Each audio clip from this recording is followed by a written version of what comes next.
Bien-aimés dans le Seigneur, Shalom. Je vous salue au nom de Jésus-Christ. Nous allons, par la grâce de Dieu, voir les étapes conditionnelles du salut. Comme nous le voyons souvent dans le cycle licence, on a le niveau 1, niveau 2 et niveau 3. Et c'est le même principe aussi avec le salut. Dans le salut, on a le niveau 1, le niveau 2 et le niveau 3. On va voir ensemble pourquoi la Bible nous parle de ces étapes conditionnelles du salut. La Bible nous parle bel et bien de ces étapes conditionnelles du salut. Parce que nous, on ne comprend pas, on ne médite pas et on ne discerne pas la volonté du Saint-Esprit. Quand le Saint-Esprit révèle, Jésus même a dit qu'après moi, je vous enverrai le Saint-Esprit. Et ce Saint-Esprit va convaincre le monde du péché, de la justice et du jugement. Et le Saint-Esprit aussi prendra ce qui est à lui pour nous enseigner, ce qui est à Jésus. Parce que Jésus nous a enseigné beaucoup de choses dans la Bible. Donc le Saint-Esprit va nous enseigner ce que Jésus-Christ a dit, ce qui est dans la Bible. C'est la révélation. Le Saint-Esprit révèle. En méditant, le Saint-Esprit révèle. Donc c'est pourquoi cette révélation spirituelle-là nous a localisé, aussi a permis à ce que je puisse comprendre cela, que le salut a 3 étapes conditionnelles. Le salut, c'est le fait d'être privé du danger. Oui, être sauvé. Quelqu'un peut te sauver d'un danger. Et Jésus-Christ nous a sauvés du danger de la mort éternelle. Donc c'est ça le salut. Et le salut se manifeste comment? Premièrement, d'abord par la croyance. Parce que dans Jean 3,16, il est dit, car Dieu a tant aimé le monde qu'il a donné son Fils unique, afin que quiconque croit en lui ne périsse pas, mais qu'il ait la vie éternelle. Oui. Donc, aussi dans Acte 16, 31, crois toi et ta famille, vous serez sauvés. Et aussi dans Romains 19 et dans Marc 5, 36, qui nous disent de croire. Au début, d'abord, le niveau 1 du salut, c'est la croyance. Beaucoup ne croient pas. Beaucoup ne croient pas que Jésus-Christ est le Fils de Dieu. Et beaucoup n'ont pas encore cru véritablement. Il faut la véritable croyance. La véritable croyance, c'est quoi? C'est quand l'évangile te pénètre, touche ton cœur au profond, afin de séparer l'esprit et la chair. Si la chair n'est pas séparée de l'esprit, ce n'est pas la croyance ici. Il faut le brisement. Oui, quand Pierre prêchait dans Actes, ils ont eu le cœur vivement touché. Ils ont dit, oh frère, que ferons-nous? Baptisez-vous afin que votre péché vous soit pardonné. Donc, la première croyance, il faut d'abord avoir le cœur touché. Il faut avoir le renoncement au péché. La voie où tu as emprunté là, il faut renoncer à cela. Il faut revenir à Christ. Donc c'est ça la croyance. On ne croit pas seulement dans le vide avec un évangile dilué. L'évangile d'abord c'est la sanctification, la sainteté, le dépouillement, la pudeur. Oui, la sanctification, la pureté. Renoncer aux choses de ce monde.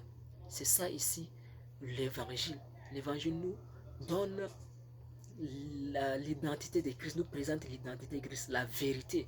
Parce que c'est ça, Christ a prêché, et le monde n'aime pas la vérité, et le monde l'a crucifié, le monde l'a rejeté. Le monde n'aime pas la lumière, et l'évangile c'est la lumière. Il faut quitter le péché. C'est ça, croire, c'est-à-dire renoncer à ce monde des péchés pour venir à la sanctification avec Christ. C'est ça la première étape du salut, le niveau 1. Le niveau 2 maintenant, dans la Bible, qui a cru sans être baptisé? Beaucoup de centres évangéliques ont pas évangélisé et puis c'est lui qui a cru et puis sans être baptisé, on commence à l'enseigner. Non, le baptême, être baptisé de l'eau, c'est-à-dire tu meurs et tu ressuscites avec Christ. Tu meurs, c'est-à-dire tu renonces à la chair, tu ressuscites une autre personne, une nouvelle personne. C'est là où l'enseignement reste en toi. Si tu ne meurs pas et si tu ne ressuscites pas en Christ, les enseignements, on ne peut pas bâtir un charnel, on ne peut pas fortifier ou bien enseigner celui-là qui n'a pas encore accompli le baptême. Zéro. Zéro. Parce que la Bible dit que l'homme animal ne reçoit pas ce qui est spirituel. Et le baptême, c'est quoi? C'est la nouvelle naissance. la nouvelle naissance. Il faut naître de nouveau. Si tu n'es pas né de nouveau, malgré ta connaissance, comme Nicodème était docteur de la loi, docteur en théologie, le Seigneur lui dit quoi? Il faut naître de nouveau. Malgré ton niveau d'études, si tu n'es pas né de nouveau, tu n'as pas le salut. Pour entrer dans le royaume de Dieu, il faut naître de nouveau. C'est ça le baptême. La deuxième étape du salut, c'est le baptême. Dans la Bible, qui a cru sans être baptisé dans la Bible? Jamais, il n'y a pas.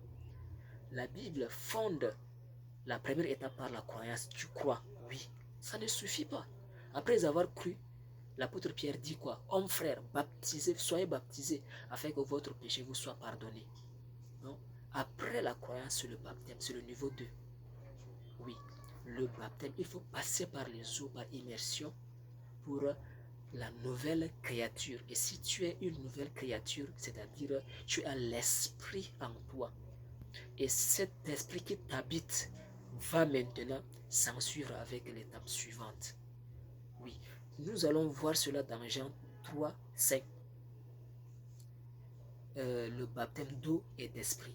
Le baptême d'eau et l'esprit vient. Et aussi, dans Matthieu chapitre 28, le verset 16 à 20, dans le verset 20 dit que et baptisez-les au nom du Père, du Fils et du Saint-Esprit. Et baptisez-les. Donc, allez faire de toutes les nations des disciples, les baptisant au nom du Père, du Fils et du Saint-Esprit. Donc, on fait un disciple, c'est lui qui croit, et celui qui est baptisé, on l'enseigne. C'est ça le processus du disciple-là. On ne chevauche pas. On ne chevauche pas. Il croit, on le baptise et on l'enseigne. Il ne croit pas, on l'enseigne avant d'être baptisé. Non. Quand il croit, il a un cœur vivement touché, il se donne à Christ, on le baptise sur le champ, comme l'eunuque éthiopien avec Philippe. Quand il a cru, oui, je crois, Philippe l'a baptisé sur le champ. Philippe ne l'a pas d'abord enseigné. Il lisait, il ne comprenait pas. Philippe l'a maintenant parlé de l'évangile de Christ, la personne de Jésus. Maintenant, il a cru et Philippe l'a baptisé. Et le Saint-Esprit a enlevé Philippe sur le champ. Oui. Donc, c'est-à-dire, si la personne est déjà baptisée, l'Esprit Saint l'habite. Pourquoi le Saint-Esprit a enlevé Philippe pour ne pas l'enseigner? Parce qu'il a dit baptisez-les et enseignez-les à observer. Le Philippe ne l'a pas enseigné après le baptême. Pourquoi? Parce que quand le Saint-Esprit t'habite déjà, le Saint-Esprit t'enseigne. Dans cela, nous allons trouver dans ce passage-là que je vais donner, dans Jérémie 31, dans Hébreu chapitre 1, le verset 10, 11, dans Hébreu chapitre 1, le verset 10, 11, et dans 1 Jean chapitre 2, le verset 27. 1 Jean 2, 27 ou bien 2 Jean 2, 27. 1 Jean 2, 27. Vous allez trouver cela dedans. Quand le Saint-Esprit t'habite, le Saint-Esprit t'enseigne. Oui, c'est pourquoi le Saint-Esprit a enlevé Philippe quand il a baptisé l'eunuque éthiopien. Parce que le Saint-Esprit le remplit déjà, le Saint-Esprit le guide. Donc la deuxième étape, c'est le baptême. Personne dans la Bible n'a cru sans être baptisé. Beaucoup disent que quand tu as cru déjà, non, tu es déjà sauvé sans le baptême. Non, ça c'est une ignorance. Quand tu as cru, c'est comme le niveau 1.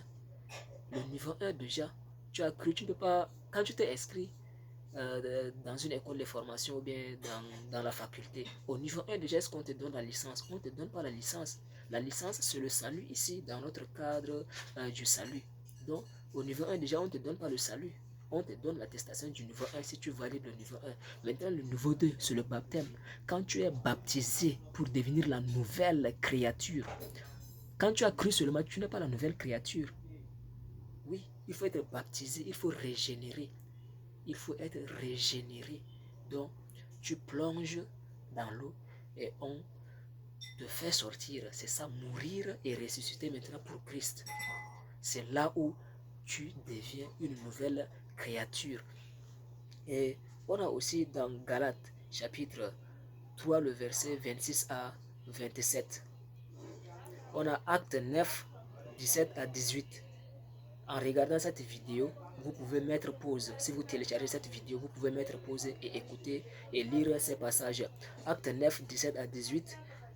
Dans Galates chapitre 3, le verset 26, 27. Dans Acte chapitre 2, le verset 38. Et le verset aussi 41. 38, 41, Actes chapitre 22, le verset 16, Actes chapitre 10, le verset 47, Actes chapitre 19, le verset 5 à 6. Donc, ces passages-là, on a aussi dans euh, Hébreu chapitre 6, le verset 1 à 2 et Acte 8, 37 à 38. Dans Jean chapitre 4, le verset 1 à 2. Ici, tous ces passages-là nous disent que après la croyance sur le baptême, après le niveau 1 sur le niveau 2, le baptême, personne dans la Bible n'a cru sans être baptisé. Si tu as cru et que tu n'as pas été baptisé et que tu meurs sans toutefois être baptisé, c'est-à-dire tu n'as pas validé le salut. Oui, le niveau 2, tu n'as pas validé et par conséquent, tu n'as pas le salut. Oui, il faut nécessairement le baptême. Pour entrer dans le royaume des cieux, Nicodème, il faut naître de nouveau. Le chef de la loi, docteur en théologie, il faut naître de nouveau. Oui, c'est bien fort, il faut naître de nouveau. Ça, c'est le niveau 2. Et maintenant, il y a une exception à ce niveau 2-là. Il y a une exception. Il y a ceux-là qui croient comme le brigand sur la croix. Beaucoup prennent cet exemple-là du brigand sur la croix sans toutefois comprendre. On comprend avant d'avancer ces propos du brigand sur la croix. Le brigand a cru sur la croix, oui, mais il n'a pas cru sur la terre. S'il croyait sur la terre, il allait passer par le baptême. Mais comme il a cru, étant fixé à la croix, il est pendu à la croix. Comment il va être baptisé à la croix? Ça, c'est une exception. Pour ceux-là qui croient sur les lits des hôpitaux, on ne peut pas les prendre, les plonger dans l'eau. Ils sont malades. Oui, ils agonisent sur le lit des hôpitaux. Ça, c'est une exception. Oui, tu peux croire étant crucifié sur le bois ou bien étant crucifié sur le lit de l'hôpital. Ça, c'est autre exception du niveau 2. Tu as cru, mais comme tu es déjà fixé, tu n'as pas la possibilité de bouger. Donc, est-ce que les disciples ont baptisé quelqu'un et dit que déjà tu es sauvé? Non. Quand les disciples baptisaient, quand les disciples prêchaient et on croyait le baptême, automatiquement le niveau 2, le baptême directement, la deuxième étape. Et celui qui est sur la croix, c'est une exception. Tu n'as pas cru sur la croix. Si tu as cru avec les deux pieds sur la terre, il y a les eaux, tu te baptises. Oui. Et il y a aussi une exception pour ceux-là qui croient dans le désert. Dans le désert, il n'y a pas un cours d'eau. Oui. Et s'il n'y a pas un cours d'eau, on peut creuser une fosse pour mettre de l'eau, la piscine. Il y a ceux-là qui se font avec les nomades, les peuls nomades en brousse là. Il y a ceux-là qui attachent même les bâches. Ils mettent 4 fourches et puis on met comme ça et on met la bâche à l'intérieur, on attache en haut, on met l'eau et puis on baptise. C'est normal parce qu'ils ont cru étant sur la terre et il y a la possibilité d'être baptisé, il faut se baptiser. C'est la deuxième étape, le deuxième niveau, le niveau 2. Oui, donc il faut nécessairement passer par le baptême. Il faut nécessairement avoir la possibilité, si tu as cru sur la terre et que tu n'as pas été baptisé, c'est-à-dire tu es incrédule, tu n'as pas validé le niveau 2. Oui, il ne faut pas compter sur le salut si tu meurs sans toutefois être baptisé. Oui, donc c'est un peu ça. Il y a l'exception. Si tu crois étant crucifié quelque part, étant empêché sans toutefois avoir le point de l'eau, là, ça c'est une autre exception, comme le brigand sur la croix. Il a cru. Oui, il a été crucifié, il est suspendu. Et s'il avait cru sur la terre, il allait passer par les eaux du baptême devant les apôtres. Même Jésus-Christ baptisait avec ses disciples. Et même les apôtres après Christ, ils ont baptisé ceux-là qui croyaient. Ils n'ont laissé personne sans le baptême quand il a cru. Et maintenant, la troisième étape, c'est la sanctification. La troisième étape, c'est la sanctification. Parce que la Bible dit ici que dans Hébreu, chapitre 12, le verset 14, que ce que Dieu veut, c'est votre sanctification, sans laquelle personne ne verra le Seigneur. C'est-à-dire que tu peux valider le niveau 1, tu peux croire, tu peux valider le niveau d'être baptisé, mais si tu vis comme un impudique, si tu ne vis pas la sanctification, si tu ne vis pas la nouvelle créature, tu n'auras pas le royaume des cieux. C'est ça. C'est votre sanctification. Quand la Bible prêche comme ça, c'est aux chrétiens, ceux qui sont nés de nouveau. Il y a ceux-là qui sont nés de nouveau, qui se comportent encore comme les païens, impudiques, ivrognes, idolâtres. Oui, donc ils ne vivent pas comme l'identité chrétienne, la sanctification, le dépouillement, la pudeur, la décence. Ils ne vivent pas selon cela. Donc, la Bible dit que c'est que Dieu cherche votre sanctification, sans laquelle personne ne verra le Seigneur. C'est le troisième niveau.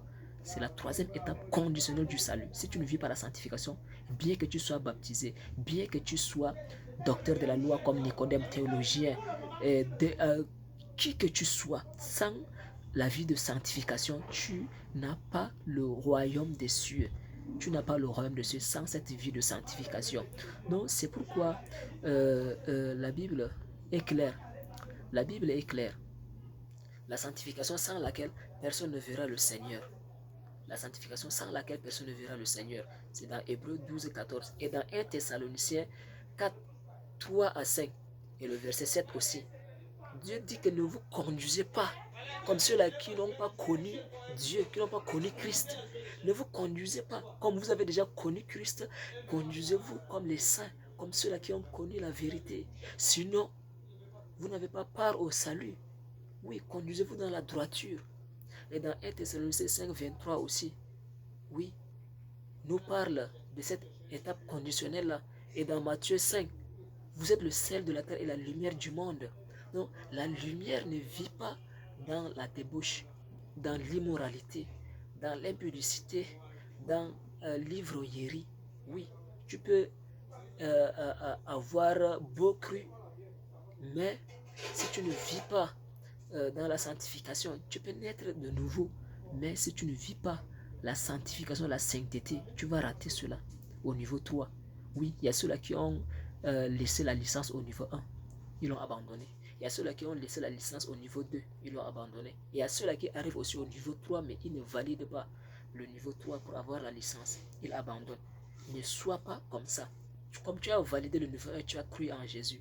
Tu as validé le niveau 2, tu as été baptisé selon la saine doctrine. Il te reste le niveau 3. Il faut vivre la sanctification. Il y a ceux-là qui partent à l'église étant baptisés. Ils assistent même à la table du Seigneur, la Sainte Seine. Mais ils vivent une vie cachée, une vie double d'impudicité, la fornication, l'adultère, l'ivrognerie, le détournement, la tricherie. Oui, il faut, tu prends le corps du Christ, le sang du Christ, le sacrement, tu prends cela, tu saccages dans la vie double charnelle. Non, ce n'est pas normal. Le niveau 3 va t'attraper pour que tu ne trouves pas ta licence. Le niveau 3 va t'attraper pour que tu ne trouves pas le salut. Oui, la licence est équivalente du salut. Ne dites pas désormais que le salut c'est la grâce. Si le salut était la grâce de Dieu, il n'allait pas dire que c'est votre sanctification que Dieu cherche, sans laquelle personne ne verra le Seigneur. Bien sûr que la grâce a été déjà faite, mais pourquoi on conditionne que sans lesquelles personne ne verra le Seigneur? Donc, soyez rassurés. Et si le salut c'est la grâce, pourquoi Jésus-Christ allait conditionner à Nicodème de naître de nouveau, naître d'eau et d'esprit, sinon tu ne rentreras pas dans le royaume de Dieu, étant docteur en théologie. Donc, réfléchissez et soyez édifiés encore plus. Que Dieu vous bénisse. Donc, dans les centres d'évangélisation, soyez rassurés que il faut baptiser. J'étais à Campus pour Christ. Oui, donc dans ce centre d'évangélisation, c'est bien d'enseigner, mais on fait les inverses des choses. On fait les inverses des choses et ce n'est pas bien. Quand on part évangéliser, une fois évangélisé, quand quelqu'un a cru, il faut le conduire au baptême. Il faut le conduire au baptême avant de l'enseigner. Comme ça, il est régénéré, il est la nouvelle créature et le Saint-Esprit va l'aider à comprendre les choses spirituelles. Parce que l'homme animal ne comprend pas les choses spirituelles. Bien qu'il a cru, il faut qu'il soit baptisé. Et après le baptême, maintenant, on l'enseigne à observer ce que Christ a laissé, afin que lui-même, il doit confier à d'autres, comme 2 Timothée chapitre 2, le verset 2. Donc, c'est ce que tu as écouté. Et ce que tu as écouté en présence de beaucoup, confie-le à d'autres, afin qu'ils soient aussi capables de le transmettre. Donc, c'est ça ici la chaîne des disciples que Christ a laissé. Christ a laissé à dire faites de toutes les nations des disciples. Un disciple, c'est qui? C'est celui qui fait aussi des disciples. dont je fais un disciple, c'est-à-dire lui, il est en train de faire aussi, c'est cette chaîne de disciples-là que la Bible nous demande de suivre. Et en ces 3 étapes conditionnelles du salut-là, on va ensemble participer à la vérité de Christ. Donc que Dieu vous bénisse. Ne chevauchons pas les étapes, donc croire, baptiser et enseigner. On ne peut pas croire seulement être enseigné après baptiser. On peut enseigner, charger, charger, charger. Il oublie cela parce qu'il n'est pas régénéré dans la nouvelle naissance. Et que Christ vous bénisse. Soyez salués et soyez bénis au nom de Jésus-Christ. Méditons la Bible. Soyons comme des chrétiens de Béret et allons de l'avant au nom de Jésus-Christ. Shalom, shalom, shalom.